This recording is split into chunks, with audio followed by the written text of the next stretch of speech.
Okay, we were talking about the very beginning of Father Knows Best. You had mentioned producer Gene Rodney. Hmm. What was he like? Robert Young called him the benevolent despot. He was a tough, tough producer. He he insisted on auditioning everyone for the smallest role. He would see lots of people. He would make people come back. It didn't matter how many credits they had, what kind of a star they were. Their agent couldn't say, "Oh, I'm sorry, they don't read." Well, they don't read, they don't get the part.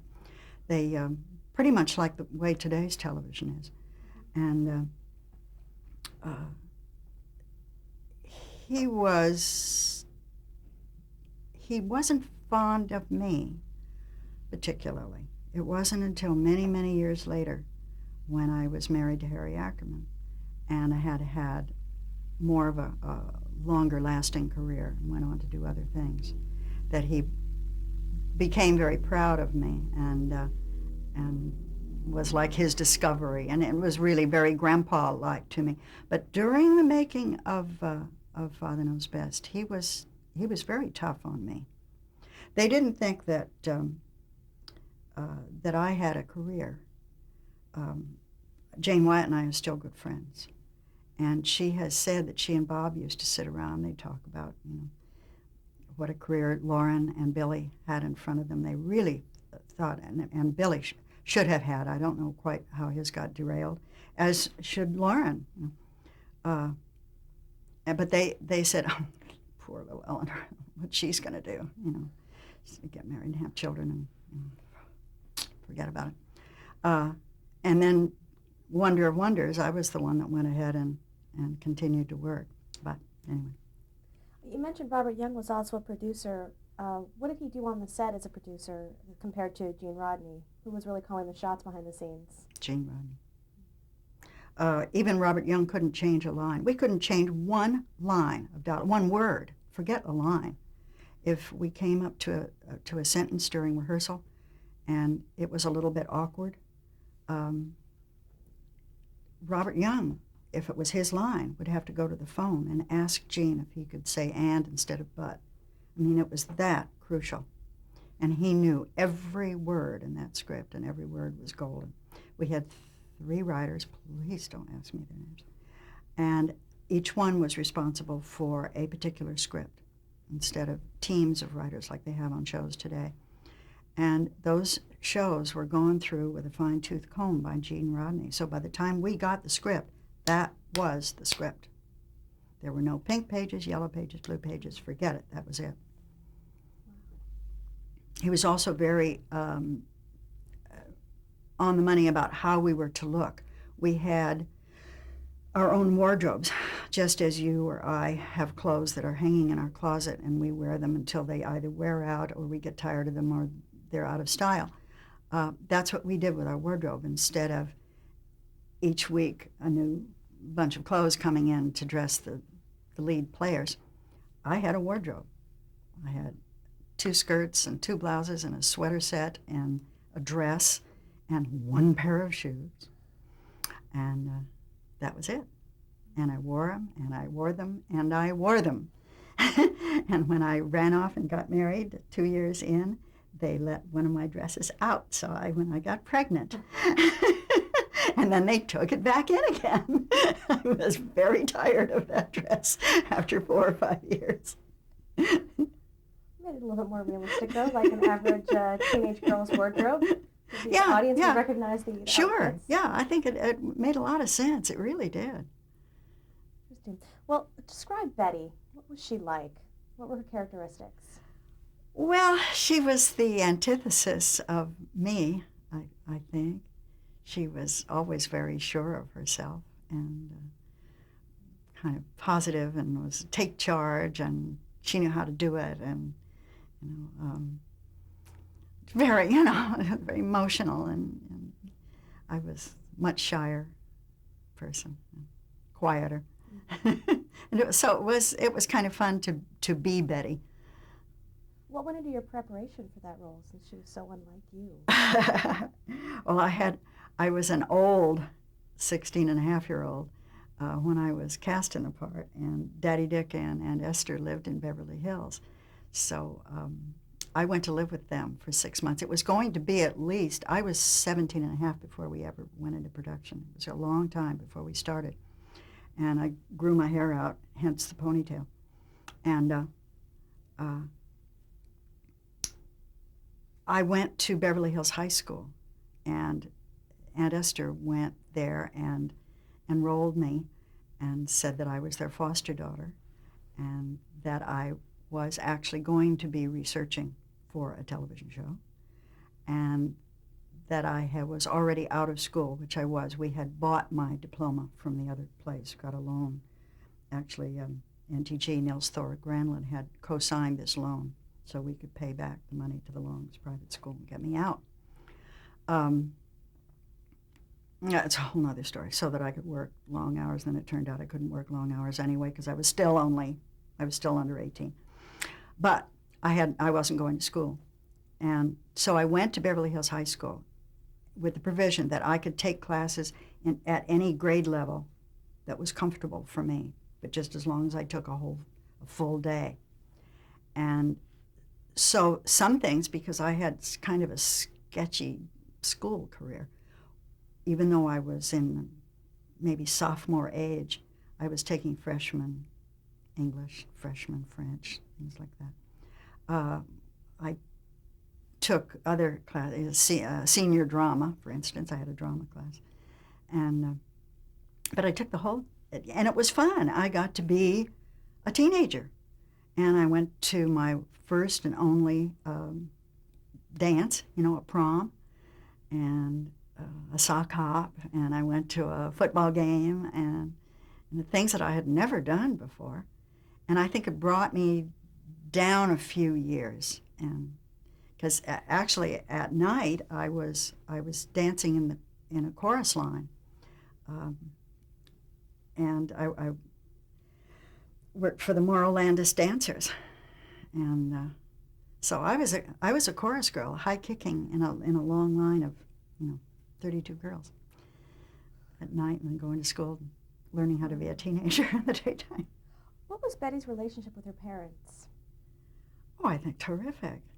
Because I didn't have a real family, so I don't know what, I didn't have a real family dynamic. Mother and I were partners, I think, more than mother and daughter, in a sense. It was different. And being part of that family was terrific. Jane Wyatt was and is a wonderful friend, and she was the one that would chastise the three of us, or each of us individually if we needed it, while Robert Young would just avoid the whole thing and leave it to her. So it was very much like a family. I mean, the dynamics of the five of us seemed to me like what a real family would be like. And Billy and Lauren and I didn't always get along. We didn't like each other a lot, but we would, at all times, there would be two against one, almost always, and it would change. Sometimes it would be Billy and me against Lauren, and it would vice versa. That's when things would get dicey, when we'd have to sit still around a kitchen table or the dining room table for any length of time. We would start noodling on each other, and kicking and pinching. And Who gave Betty her nickname, Princess? Oh, I think way back when in the radio, that was her name. Yeah, all of that was set in stone from the early 50s. What were Betty's interests as a typical high schooler? Oh, she seemed to run for every office. And she was very social-minded. Social-minded, I don't mean in the sense of parties, but I mean in the sense of right and wrong. And very interesting young woman. I think they didn't say whether, when she went to college, I was speaking of it as though it's I, they didn't say whether she went on a scholarship or not. Probably not, because we never mentioned finances. But my guess is she would have had a good scholarship if she'd wanted one. I mean, she was a good student. What was her attitude towards boys? I don't really.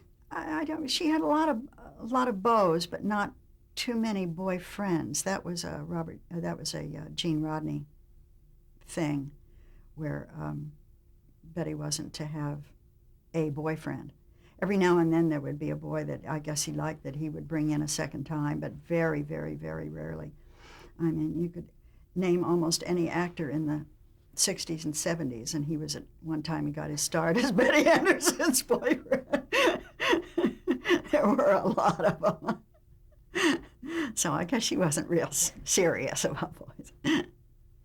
How did Betty change over the course of the series as she grew up? Well, did she evolve? Slowly. Because we shot for, what was it, 1954 to 19, see, that's 6 years. And I think I went through 3.5, 4 years worth of time. So, but I did go off. I did go off to college at least. She did that. Well, you mentioned her siblings. Talk a little bit about working with Billy Gray. Oh, he was terrific. He and I are still very good friends. We talk on the phone frequently. And when we first started, we're 6 months apart in age. He's 6 months younger than I am. And maybe more than 6 months, but not more than a year. And I think when we were doing the pilot, he indicated that he'd like to, take me to a movie or go to a movie or something. And he was just a tad shorter than I was at that time. And I said, "How old are you?" And he said, 15 and a half or 16 or something. And I said, "I don't go out with younger boys." Oh, swell, thanks. So from that time on, there was a little tension. And when I was acting and he would do off stage, he would make faces at me, he would roll his eyes. And I wasn't very good. He was a wonderful, wonderful, wonderful child actor. He was just terrific. And he would just sigh and roll his eyes. I'm like, ugh. Whenever I would open my mouth, and it would make me very unhappy. What about Lauren Chapin? She was a Dickens. Very good. And I don't think I appreciated her talent as much as I, at the time, as I have later on in watching her. I just took it all for granted. And forgetting, too, that I was a child actress and that I must have driven other people crazy. Hard to stand still. You have to stand still, and you itch, and you scratch, and you turn, and you jiggle, and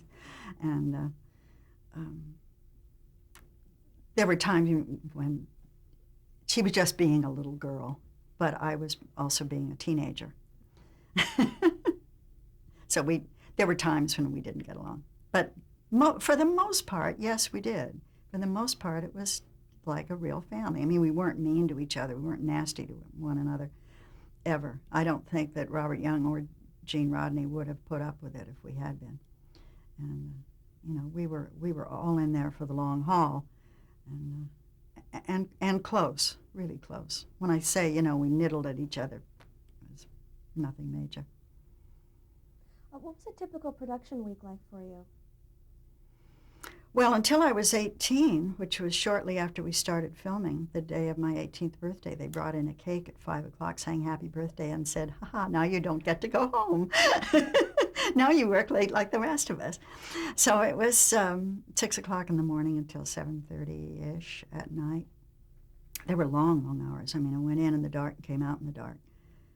So that was my life. In the first 2 years, they were still working 5 days a week. It was after that the Screen Actors Guild rules changed to just 5 days a week. Were there a lot of rehearsals? We did a good day, full day of rehearsal, maybe 2. And we were shooting many days per episode because it was film, and Gene Rodney wanted it perfect. And by the time by our last 4 years, we had Peter Tewksbury was a director. He was very detail-oriented, and he knew what he wanted. And what he wanted, he got, and he was going to stick with it until he got it. And there were times when it took 6, 7 days to shoot a half-hour show. I mean, we took our time. Couldn't do it anymore. But where was the series shot? Columbia Studios in Hollywood, Gower Gulch. Our stage was on Beechwood Drive. And, did you have an audience? Stage 11. Oh, no. It was film, one camera film. And, what was the television audience's reaction to the show? Was it popular right away? I don't remember. I was just involved in working. I didn't pay that much attention to it, although I have heard. Now, we were canceled our first season. We were on Sunday nights, I think, for CBS, for Kent Cigarettes. And we were on at 10 o'clock at night or something. It was just awful. There's the wrong time, the wrong sponsor.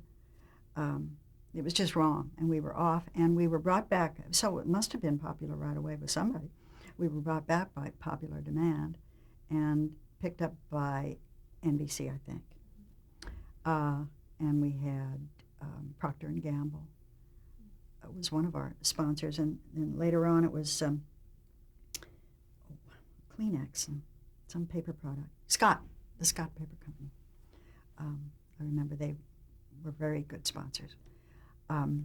Did they have any influence on the show No, that you knew of? not that I know. I doubt it very much. Gene Rodney wouldn't allow it. I couldn't imagine. Maybe product placement, I don't know. But no. Do you have any favorite episodes or storylines from the show? I worked, there were so many. There were 200 and some episodes, and they do become a bit of a blur. And you learn your lines and you do them, and then I said to Billy one time, and he agreed with me, that we developed a forgettery.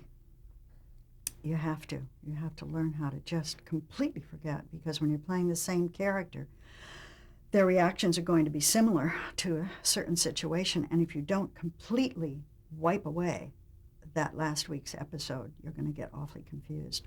So unfortunately, I don't have a lot of memory about a lot of those shows. Ones when I was pregnant, perhaps hiding behind the chair or carrying a laundry basket or whatever. I worked up until 6 weeks before my son Brian was born. And I was back. They took a break. I only missed one episode, and they took a hiatus. And I was back right away. How did the producers react to your pregnancy or to your marriage before that? Did they feel like it was going to shock and affect horror? The character? Yeah, actually, it was a whole gigantic bombshell. I had just turned 19, and I was like a 13-year-old 19. If you think back on this career, when I say that I was an old little girl, I think you put the thing on a little girl. I'd never had a chance to grow like a real person, And so I was not mature at all. And I had this, and because I'd had no high school friends, I had nothing to relate to except showbiz and make-believe. I had this idea that if I ran away and got married, that I would be grown up. And if I had a baby, I would be a grown-up, and I would be a different person. I was trying very hard.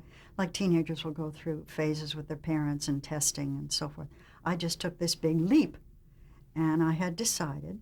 My mother was a little difficult about my dating and boys, and I didn't have any time to date anyway. But she didn't seem to like anybody anyway. And I thought, I'm never going to get married. Here I am, 19, I'm going to be an old maid. And so the next person that even mentions the word to me, I'm going to say yes, and that's going to be that.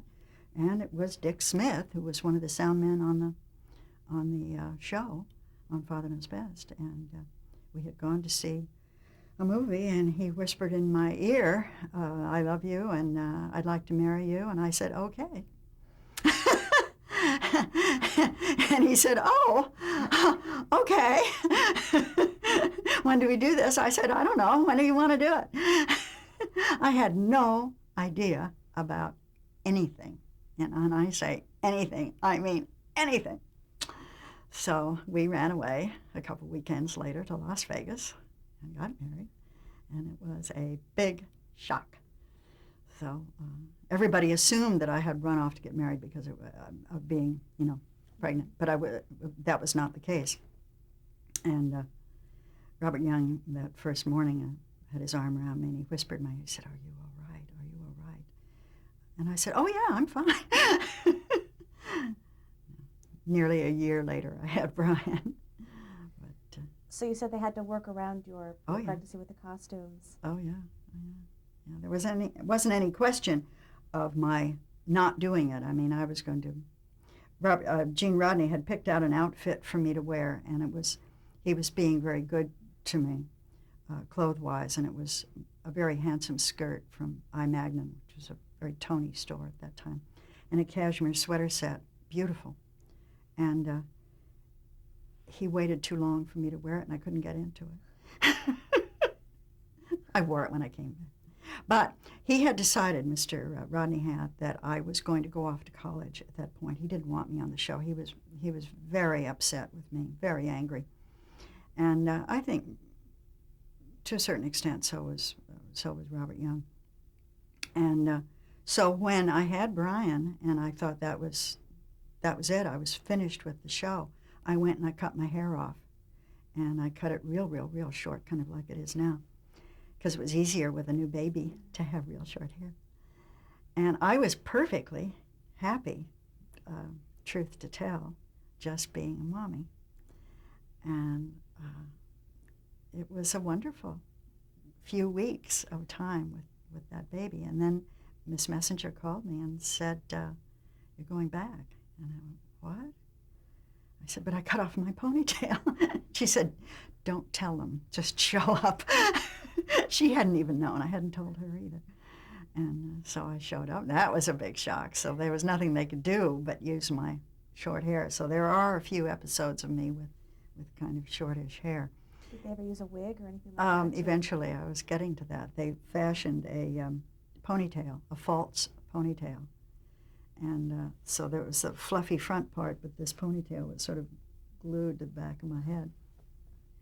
And I did that for, gosh, it takes a long time to grow hair long enough to be in a ponytail that hangs down to here. So it was about a year. It was actually quite convenient. It was much easier to pin on that ponytail than it was. And as a matter of fact, come to think of it, I don't think from that point on, because Brian was born in 1957, I don't think from that point on to 1960 I ever had my own hair. I don't think I did. I mean, my own whole hair. I had that false. I had a couple of them. And they were natural hair. They were very beautiful. And they were on a thing about this big around. And they would just cover my hair over that, pin it all on. It was much easier. Very interesting. I had found in the research that you had filmed an episode for the U.S. Treasury Department that never actually went to broadcast, with the children spending a day pretending to be under a mock dictatorship. Do you recall anything about that episode? Not a thing. That was the unusual thing that was shown in, for schools and other things. Haven't a clue. Broadcast. Haven't a clue. Well, how interesting. And how old was I? That I don't know. Sometime during the run. Isn't that funny? I think Lauren and Billy remember that. I just don't remember. I think I had a lot on my plate if it was during the time that I was either pregnant or afterward, when all heck broke loose in my personal life. There was a whole span of time where I was, I think, probably better at my craft than I had ever been, and got better at acting because that was the only place where I felt safe. But I don't remember anything about it. I mean, I actually went into the skin of Betty Anderson or vice versa. But I don't remember too much else. Why did the show go off the air? What happened? It was at a writer's strike in 1960, and they had to take a break, um, and we never went back. Robert Young had decided that he was terribly tired. It was getting harder and harder to come up with storylines. Lauren and, of course, Billy and I were the same height by then. Billy was, what was I then? And I was like 22, 23. He was 22-ish. And he looked it. I mean, he had a good, 5 o'clock shadow. It was at 5 o'clock in the afternoon. I think he had to shave a second time. So to make him look like a little boy or a kid was getting harder and harder. His voice was changing. Lauren was tall. Lauren was almost as tall as I. She never got real tall, but she looked like me. I mean, I didn't look that much older, but she did, and it was like a family of 3 people the same age. It just didn't work anymore. And Robert Young we were still in the top 10. I don't know quite where, but we were still right up there, and he very much wanted to quit while we were ahead.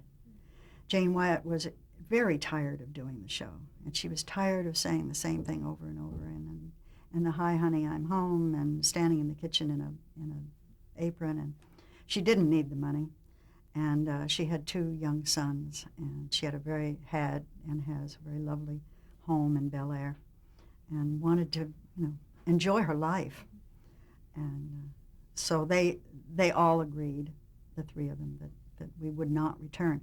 The sad thing about that is that we never had a goodbye. Lauren and Billy and I just found out, sort of 2 or 3 weeks into the hiatus, that we weren't ever going to come back again. And it was sad because we didn't have a chance to say goodbye. Never had that last party or the cake or the hugs or anything. So that when we came back years later, and I may be jumping ahead, but years later we did a couple of movies of the week, a reunion, the first Father Knows Best reunion. Billy and I we felt a little funny about it. And we were very hesitant. And I think even Robert Young, who went into the men's room and like he didn't want to come out or something. I mean, it was just like, I told you that he had a shy thing, and a stage fright thing. And we were in this big room at Warner Brothers Studios and doing the read-through of the script and sitting around this table, and we read through the script once, and it was like years had fallen away. Of course, it was contemporary. It was written for our characters as they would be in that period. But it was as though a couple of days had passed. Let's stop right there and we'll pick up on the next tape.